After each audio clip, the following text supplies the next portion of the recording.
ढेंकीकुट विकास मंचर कर्मकर्ता निर्वाचन घटगां ब्लॉक ढेंकीकुट सर्वपुरातन ढेंकीकुट विकास मंचर नूतन कर्मकर्ता चयन कराई।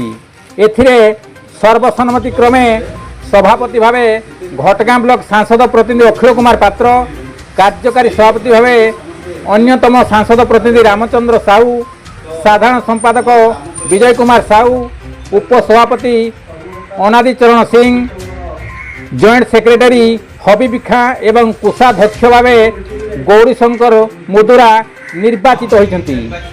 सेहीपरि 7 जन कार्यकारी कमिटी सदस्य होइथिया बेले उपदेष्टा भावे कुलमणि मंडल एवं प्रफुल्ल कुमार सिंह प्रमुख दायित्व दिया जाइछि।